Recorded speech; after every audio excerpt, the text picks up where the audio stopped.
Everyone knows FromSoftware for their hardcore soulbound titles, and they have produced some of the best games of that genre. The Japanese company produced the Dark Souls series, Sekiro, and the most recent Elden Ring, which won Game of the Year alongside many other awards. FromSoftware has been continuously producing this Souls-like title for a while now, so it took everyone by surprise when they announced a new entry in the Armored Core series during the Games Award. Before all that soulbound title, FromSoftware was most known for their mech-based combat series, and the last entry on the series came about a decade ago. So Fires of Rubicon will be the revival of the series, and in this video we'll go through everything we know about Armored Core 6.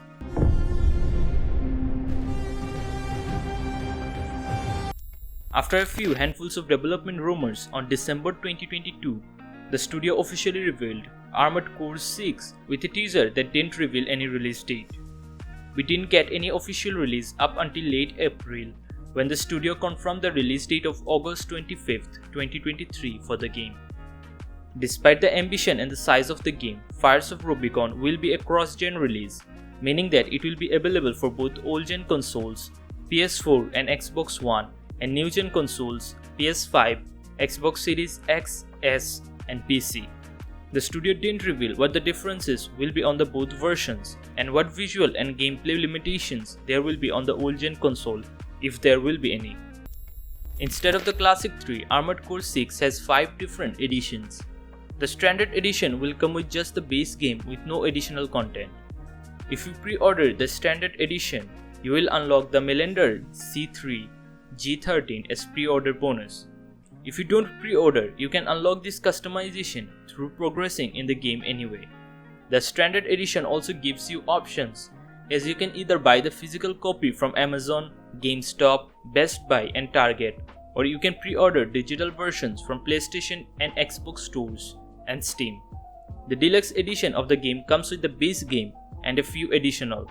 The deluxe edition will come with exclusive digital art book and original soundtrack, and if you pre-order the game, you will get the pre-order bonus, which is the Mellander C3 G13 customization, and the pre-order bonus is the same for all the editions.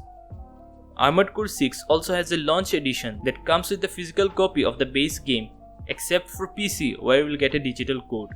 The launch edition will come with 3 130x165 mm exclusive cards depicting the world of Armored Core 6. You will also get a set of 45 stickers and an exclusive poster representing an Armored Core.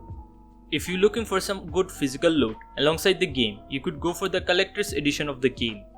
The collector's edition will come with everything inside the deluxe edition, so you will get the base game, soundtrack and digital art book. Alongside that, you will get a steel bookcase, a set of 4 pin badges that will feature in-game patterns, a set of 45 stickers, a 40 pages handcover art book, 3 exclusive cards, and an Armored Core poster. But the real reason why you would want to buy the collector's edition is because of the 19 cm tall Armored Core figurine that comes with the edition. There is another edition for the game called the Premium Edition that comes with everything that you will get from the collector's edition, including the Armored Core figure. And the only exclusive thing you will get from the Premium Edition is a 30 cm garage inspired by in-game one.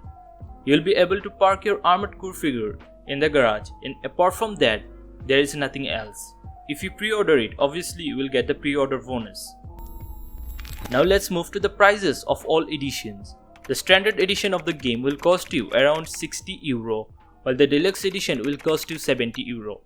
The launch edition is also €70, while the big collector's edition will cost you €250.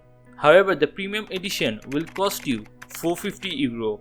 That's a 200 more just for a garage. In Armored Core 6, we will be leaving the solar system to go to a remote planet called Rubicon 3. The story of the game is set to place in a post-apocalyptic world where big corporations hire mercenaries to pilot mech robots to fight for bounties and resources. On planet Rubicon 3, a mysterious substance called coral was found, which is an excellent energy source, and it was expected to dramatically advance humanity's technological and communication capabilities. But for some unknown reason, the substance became unstable and the catastrophe submerged the planet and the nearby stars into flames. Planet Rubicon 3 was sealed off after that, but about a half a century later, the substance resurfaces on the contaminated and devastated Rubicon 3, and the mega corporations want to harvest it. Mega corporations sending mercenaries with giant mechs to collect the substance, which broke out a war, and you will find yourself in the middle of a multi-faction struggle. You will be going to Planet Rubicon 3 as an independent mercenary to collect source of the power and fight anyone who will come in your way. Vati Vidya, who got to play Armored Core 6 early, said that some people are addicted to the coral and use the substance as a drug, but it is not confirmed that those mega corporations want to use coral as a drug or they want the energy for something else. Armored Core 6 features a straightforward mission structure while keeping the traditional mech customization. The gameplay does have some soul-like influence to it, which is expected as the company grew so much since the last Armored Core title. The gameplay is fast-paced, third-person view filled with enemies of various sizes and speeds. You will be given complete freedom on how you want to customize your mech based on your playstyle. You will be able to purchase new parts for your mech with money that you will earn from the mercenary missions. You can also completely change your SC build before respawning, meaning that if you are fighting a boss and your current mech is way heavy and not as much agile, and you need to change it, you don't need to redo the entire mission.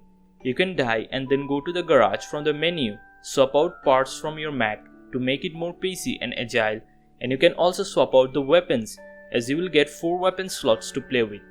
After that, you can respawn at the last checkpoint and continue fighting. The enemies will have Sekiro-like posture system, and you will need to break the posture of the enemy mech to hit them with critical hits which will deal them the most damage. Before going on to the mercenary missions, you will be given a brief on the enemy and where you will fight them. The briefing will provide you with important enemy info like where to shoot, and it will also give you an idea what sort of mech build you will need to destroy it. There are few changes from the old Armored Core title, as the depth system won't be returning to AC6, meaning that you can repeatedly attempt missions. During the customization screen, they will show you the important stats for that particular part, but you can toggle more info and it will show you tons of more stats related to that part. They have also removed some parts categories from the old Armored Core titles. Cooling now comes with generator parts, unlike previous Armored Core games where you had to buy radiator parts for cooling, which is not in AC6. They have merged cooling with generators, so you'll have to carefully choose in which generator you want your mech to run on. The energy weapons no longer need your energy bar to fire, instead they will overheat if you shoot constantly, so you have to strategically shoot your energy weapons. You will have 4 weapon slots to play with, and there are different sorts of weapons you can add to your mech. Some weapons can perform charge attack, some are range weapons, and it will ultimately come down to you on how you want to play. The classic arena mode will return, where you can fight enemies 1v1 for extra money and OST chips, which you can spend on the garage on the OS tuning category. By spending these OST chips will allow you to unlock new extra abilities, extra percentage of damage or defense, and more like that. The enemy locking system is automatic, and when your mech will come in range, it will automatically detect and lock on the enemy mech. There is 2 sort of locking system. One is a soft lock, which will lock on an enemy but will give you more freedom and movement, while there is a target assist lock, which will force your SE to automatically quick turn to perfectly face your enemy. In Armored Core 6, you will move from mission to mission, and there will be a lot of them, and the game will tell you the story through those missions. After FromSoftware and Bandai Namco showed the gameplay overview, they invited many YouTubers and influencers to LA to play the game. Faxter Live, who went there and played, said in his video that they have told him that the game will be around 50 to 60 hours long, and it is not confirmed if that's the 100% completion length or the average length of the game. If you don't know, Armored Core 6 will also feature multiplayer mode, which we know nothing about, as FromSoftware hasn't revealed much. Apart from that, multiplayer mode will feature 1v1 PvP mode. There is also an alleged leak that suggests that it will feature a 6v6 PvP. It was posted on Armored Core subreddit, while according to a Japanese storefront pre-order box, reveals that it will support 6v6 PvP plus 3 spectators.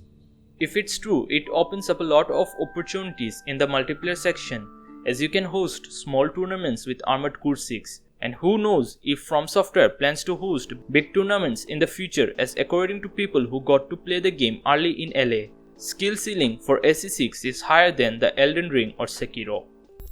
And this is all the stuff we know about the game so far. Obviously the game is set to come out by the end of this month, and there is a chance that we'll get to know a little bit more about the game before they launch it. But this is all the stuff I've got for today's video. Thanks for watching it. Do hit the like button if you liked the video, and do consider subscribing to the channel for more gaming related content. And I'll see you guys in the next one. Till then, goodbye.